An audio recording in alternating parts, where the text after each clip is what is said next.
So after a prolonged struggle, there comes a time when you take quantum leap.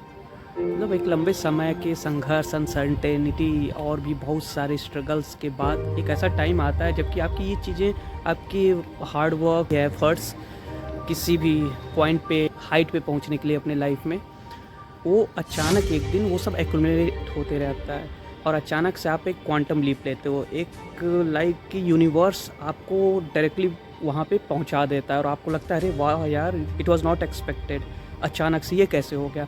But actually it was your hard work, the work you put behind that in the past years, ये उसका result होता है। तो ये एक unwritten law of life है और you can say an unwritten law of universe too, कि एक समय के बाद वो टाइम आता ही आता है। अगर आप लगातार लगे हुए हो, चाहे उस फील्ड में कहीं भी, किसी भी पॉइंट पे, आपको यूनिवर्स पहुंचाएगी ही पहुंचाएगी, क्योंकि आपने एफर्ट्स दिया है, आपने टाइम दिया है, बहुत सारी चीज़ें झेली हैं, सही हैं, इग्नोर की हैं।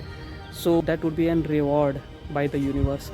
और ये लॉ है, it can not be changed. कभी भी डीमोटिवेटेड फील हो या लगे कि यार बहुत टाइम हो गया, now I should like stop trying, क्यों नहीं हो रहा है, कैसे हो रहा है, कब होगा, नोबडी, ये आपका काम ही नहीं है ये डिसाइड करना। ओके, वहाँ पे आपसे बड़ा कहीं है, आपके अराउंड है, आपके इनसाइड है, जहाँ भी हैं वो कैलकुलेट कर रहे हैं योर परफेक्ट टाइमिंग। जिस टाइम पे आप पहुँचोगे, उनकी कैलकुलेशन कभी नहीं फेल होती है।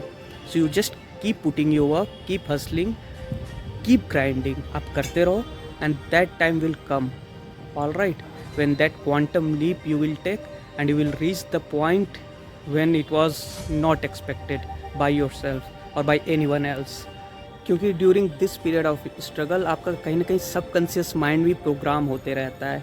ओके, कि you are doing repeating the things, doing it and subconscious mind is like more than 90% of your life is controlled by subconscious mind. So keep hustling.